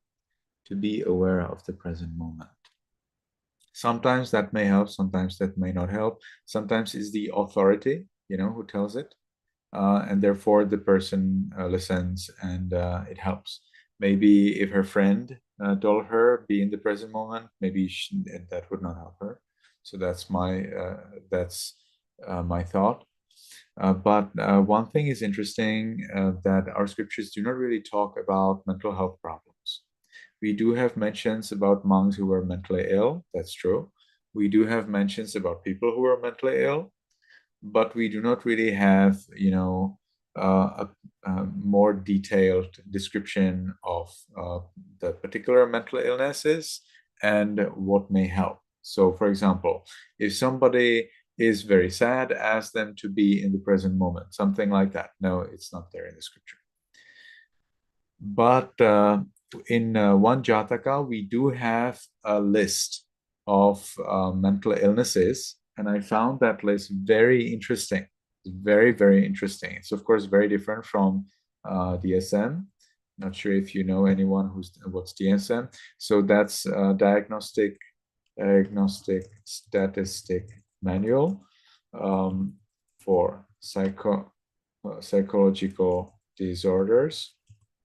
And in this book, which is now, I think, fifth version or sixth version, fifth version. So in the fifth version, you can learn, specifically what are the different kinds of mental disorders, and how are they characterized. Okay, what exactly would be the specific characteristics or specific experiences of the person, so that you can classify the person. There are some people, such as the author of Nonviolent Communication, Marshall Rosenberg, who disagree with this classification. They try to, they're more interested in the needs of the person rather than in their classification. But I found it interesting that even our scriptures, classify the different diseases. I'll find it and send it to you in the chat box in a while.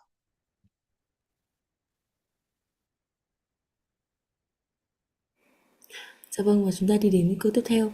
Câu tiếp theo đó chính là về bà Patachari. Bà Patachari bị mất cả gia đình và trở nên điên loạn. Và Đức Phật đã nói gì với bà đầu tiên để bà khôi phục lại trí tuệ? Tức là tỉnh thức với phút giây hiện tại. Thì nó là câu trả lời đúng. Thì thực ra là cái phương pháp này thì nó có thể đúng trong một số trường hợp, có thể là trong trường hợp đó thì do oai lực của Đức Phật, cũng như là về căn cơ và có tình huống của bà Patachari, nên là thực sự là sau khi đó thì bà đã có lấy lại được cái trí tuệ của mình. Nhưng mà nếu mà có thể là bạn của bà mà nói với bà như vậy thì đôi khi nó lại không có hiệu quả. Tuy nhiên thì ở đây thì thầy muốn nói rằng là có điểm lưu ý rằng là thực sự là Đức Phật cũng không nói quá nhiều đến các rối loạn tâm lý ở trong kinh điển. Thực ra là chúng ta có nhắc đến là có một số cái tức là một cái rối loạn về tâm, một cái sức khỏe tâm lý, một cái không ổn định về tâm giống như trường hợp này trong của bà Patachari. Tuy nhiên thì để tìm ra một cách kỹ lưỡng, để tìm ra một cách cụ thể và những cái mô tả về những cái tổn thương tâm lý đó thì thực sự là cũng không có nhiều. Trong một Jataka thì trong một chuyện tiền sinh thì cũng liệt kê được một danh sách các triệu chứng, tức là những cái bệnh lý về tâm lý ở đó. Thì ở cuộc sống hiện đại của chúng ta bây giờ cũng có một cái danh mục về chẩn đoán các bệnh lý liên quan đến rối loạn tâm lý, và ở đó chúng ta có hiện tại thì nó là tái bản lần thứ 5 và nó có rất là nhiều mục và nó sẽ phân chia theo từng tổn thương, từng cái tổn thương tâm lý. Tuy nhiên thì theo một cuốn sách như là cuốn Giao tiếp bất bạo động của Ramper, một cuốn sách ở trong lớp phụ huynh, thì vị ấy thì quan tâm đến vấn đề là cái nhu cầu của cái người nói, cái người nghe, thay vì là những cái vấn đề liên quan đến phân chia các rối loạn tâm lý này, phân chia các hạng mục rối loạn này, mà tập trung hơn về cái nhu cầu trực tiếp của người nói và người nghe. Tuy nhiên thì đó là điều muốn nói ở đây, tức là thầy muốn nói rằng về mấy cái rối loạn, những cái về vấn đề tâm lý, thầy đang tìm thêm những cái bằng chứng về những cái tổn thương tâm lý có thể có nêu trong kinh điển.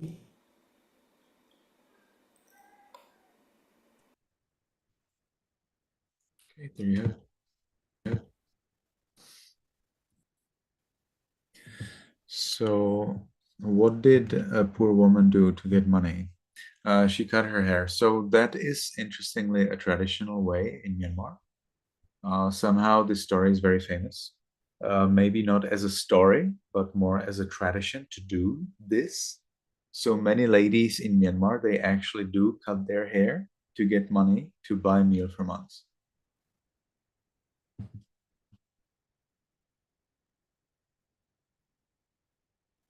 I cannot hear you. You're muted.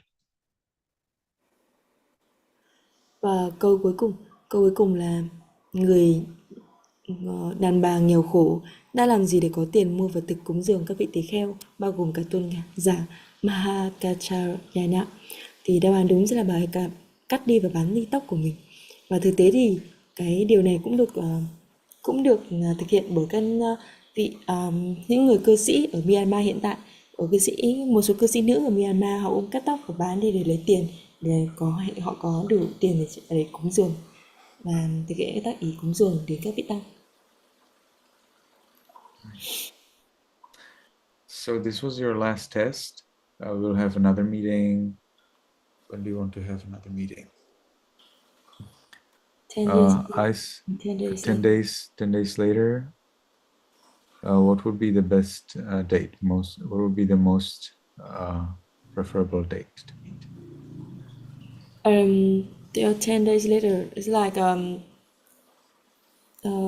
March 21 in Vietnam. Due to I think your Friday morning would be reasonable. Your Friday evening, sorry. Your Friday evening, what do you think about that? We would meet the same Yes, time like today? my Friday evening next week. March 21st.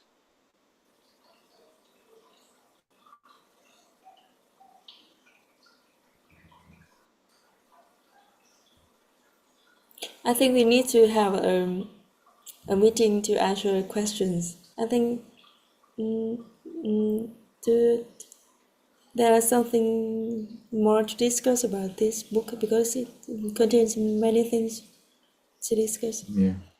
Did you already create a table in Google Sheets where these questions could be written down? Or where do you store the questions? I don't know. You We have don't a link.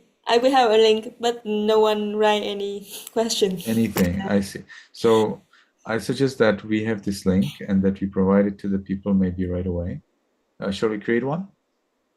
Yes. Let me see. Let me create one. I think No, I have the one. best. You already have one, but there is nothing written yet. Okay. And yes. So you can share it in the chat box. So we will have a link here. You can anybody come in. You can write there your question, and then I will reply as soon as possible. And then when we meet again, we will have 1.5 hours. So if you have some more questions or something you would like to discuss, we can talk about.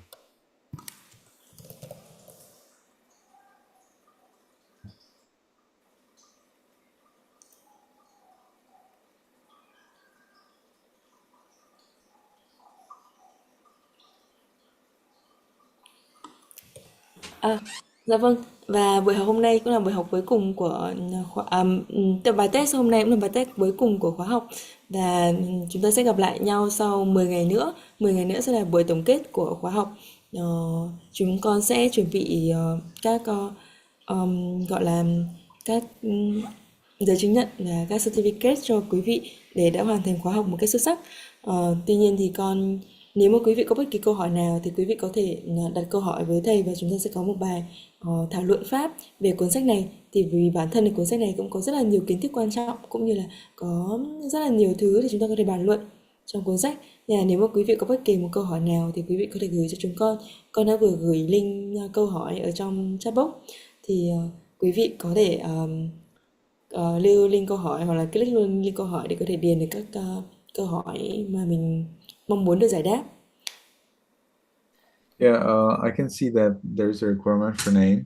You can give us your name because when you give us your name for your question, then when I answer the question, I can call you up and ask you whether my answer has answered your question.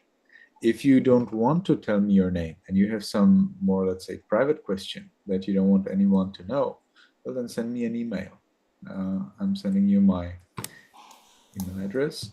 Like if you think that your question will be helpful to others, well, then I need to make sure that I understand your question. And sometimes question is not clear to me. Okay, that's my deficiency. I don't have psychic powers, so I cannot know things that you think unless you write them.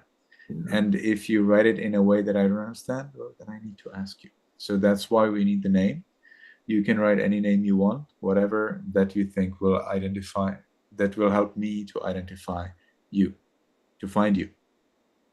Okay, and the rest I think is pretty good. You can even ask 3 questions right away. That's very generous. Okay, that's good. That's good. No worries. So thank you everybody for coming today, and I hope to see you all on the 21st of March. I am very happy that you have joined me on this long and tedious journey. By the way, who of you has read the book? Who of you has read the book from beginning till end? Raise yours hand. Dạ vâng ạ. Mà trong bài link thì chúng con có đặt một câu hỏi, đó chính là trong cuốn link thì chúng con có đặt một câu hỏi rằng là họ tên quý vị là gì. Tại vì nếu mà chúng con biết được tên quý vị thì cái câu hỏi thì sẽ được nêu lên khi mà quý vị ở trong Zoom. Thì khi đó thì chúng con đặt câu hỏi thì quý vị có thể mở camera và chúng con có thể hỏi trực tiếp. Thì nếu mà câu trả lời mà nó chưa đồng ý với quý vị hoặc là chưa thoát ý của quý vị thì quý vị có thể hỏi lại và có thể chất vấn lại với thầy. Thì nó sẽ hiệu quả hơn vào cái sự tương tác. Thì đó là nếu mà với những cái câu hỏi mà quý vị cảm thấy là nó sẽ lợi lạc với cả đại chúng. Còn nếu mà quý vị cảm thấy là không muốn lộ ra tên của mình chẳng hạn thì quý vị có thể gửi email riêng cho thầy. Thì email của thầy thầy cũng đang nhắn trong box chat. Thì nếu mà quý vị không muốn nhắn tin riêng thì quý vị cũng có thể nhắn tin với thầy mà không cần lộ tên của mình. Tuy nhiên thì quý vị có thể để tên bất kỳ một cái tên gì đó, nhưng mà quý vị có thể gửi lại cái vấn đề và nêu rõ cái vấn đề để thầy biết và thầy có thể đưa ra cái lời khuyên tương ứng hoặc là lời giải đáp tương ứng với quý vị. Còn thầy muốn hỏi tất cả quý vị ở đây, thầy cảm ơn tất cả quý vị đã đồng hành và đã học hết khóa học 10 ngày một cách rất là tinh tấn và nhiệt huyết như vậy. Thì trong số những người Zoom, nếu mà các quý vị có ai đã đọc hết cuốn sách từ trang đầu tiên đến trang cuối cùng thì quý vị có thể giơ tay trên Zoom. Như thầy thì thầy đã đọc hết cuốn sách nên là thầy đã giơ tay. Nếu mà quý vị ai đã đọc hết cuốn sách thì có thể giơ tay lên ạ. Nice. Đấy, Wow. là chỉ có các cô lúc nào cũng rất là You don't have Young Yu to tell us that she read it too because she's the translator. Anyone else? Deng Tao, you didn't read the book? I think you were one of the correctors, right? Not yet, I don't have enough time to read all. Okay. Anyone else has read the book? Can you? We always ask 2 times, right? So can you please ask them again? If you have read the whole book, can you please raise your hand?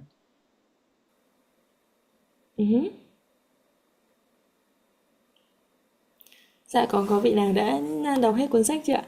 Chúng ta sẽ xin lỗi. No. Okay. Well, so until that, you will have time until about 19th of March.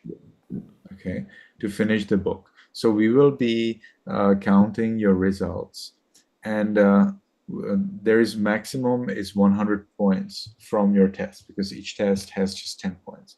We can remove the hands now, that's fine. So each test can give you up to 10 points. So you can get maximum 100 points. Okay, to pass, you need to have at least 60 points from your tests. Now, if you have finished the book, because this one is very hard, I give you 20 bonus points.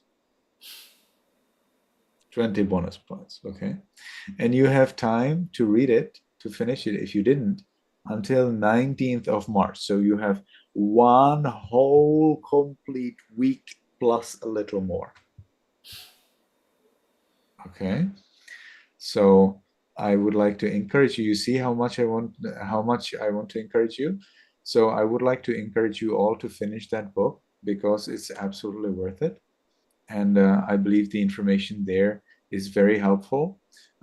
And it's very much above basic. So you have there the basic information and a lot of advanced knowledge.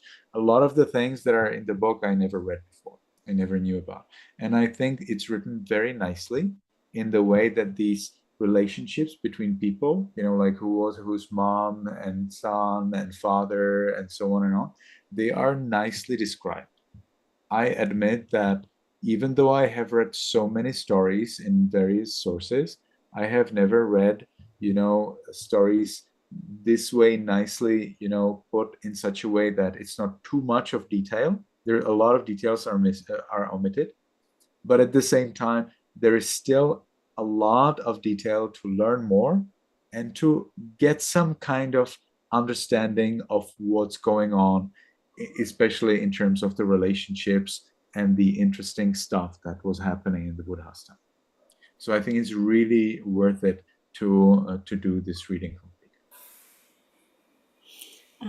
Dạ vâng, kính thưa quý vị thì cuốn sách này cũng rất là đặc biệt và thực sự là bản thân thầy cũng đã học được rất là nhiều thứ từ cuốn sách mà trước đó thì thực sự là bản thân thầy cũng đã học được đã đọc rất là nhiều tài liệu, nhưng mà có những cái điều mà thầy vẫn cảm thấy là mới sau khi đọc cuốn sách. Như là cuốn sách này thì thầy Thì hy vọng là chúng ta có thể dành thời gian để đọc hết được cuốn sách. Thì đến ngày tổng kết khóa học, tức là ngày 21 tháng 3, sau 10 ngày nữa, tại vì trong thời gian tới thì chúng con sẽ phải tổ chức khóa thiền 10 ngày. Thì đến ngày 21 tháng 3 thì mình sẽ tổ chức tổng kết khóa, thì sẽ có trao chứng chỉ cho tất cả các quý vị tổng kết khóa. Với mỗi một bài kiểm tra thì chúng ta sẽ có điểm tối đa là 10. Thì như vậy thì với 10 bài kiểm tra chúng ta sẽ có điểm tổng tối đa là 100, và chúng ta sẽ cần được ít nhất là 60 điểm để có thể có chứng chỉ trong bài khóa học này. Nhưng mà vì cái sự nỗ lực cũng như tinh tấn của quý vị, nên là nếu với bất kỳ ai mà đã đọc được hết cuốn sách thì chúng ta sẽ được cộng thêm 20 điểm, vì cuốn sách cũng rất là có nhiều nội dung rất là quan trọng. Thì vì buổi tổng kết cũng chưa đến nên là thầy muốn kéo dài cái thời gian chúng ta có thể đọc ra, nên là từ bây giờ đến ngày 19 tháng 3, khoảng từ bây giờ đến ngày 19 tháng 3, tại vì sau đó chúng con sẽ phải cộng điểm và tổng kết nữa, nên là đến ngày 19 tháng 3 chúng ta có thêm một tuần nữa để có thể ngồi đọc hết cuốn sách. Thì đến ngày 19 tháng 3 nếu mà chúng ta có thể đọc hết cuốn sách từ đầu đến cuối thì chúng ta cũng sẽ phải cộng thêm 20 điểm nữa, và sẽ có một cái màu của chứng chỉ đẹp đẽ hơn trong những trong khóa học này. Thì là vậy. Và thầy hy vọng là chúng ta cũng đều có thể tinh tấn và cũng có thể sắp xếp thời gian để có thể đọc hết cuốn sách. Nice. So thank you everyone for coming, and see you on our promotion day. May you be happy, may you be healthy, and may you be successful in everything you do. Sadhu, sadhu, sadhu. Thank you so much, teachers. Dạ vâng ạ, như vậy thì lớp học đã kết thúc ạ. Cảm ơn tất cả quý vị hôm nay đã đến đây, và chúng ta vẫn tiếp tục ở đây để có thể học hành cùng nhau trong suốt 10 buổi vừa qua. Hẹn gặp lại tất cả mọi người vào buổi tổng kết ngày 21 tháng 3. Kính chúc tất cả mọi người ngủ ngon ạ. Con xin phép tắt Zoom ở đây ạ. Cảm ơn ban tổ chức ạ. Cảm ơn đội dịch đã dịch rất là công phu và cuốn sách rất là lợi lạc ạ. Cảm ơn thân đường thảo. Dạ vâng, Cảm ơn và bạn. cũng tri ân tất cả quý vị, tri ân cả chị Hạnh Trần đã giúp đỡ chúng em trong vấn đề kỹ thuật trong suốt khóa học này. Đậu xà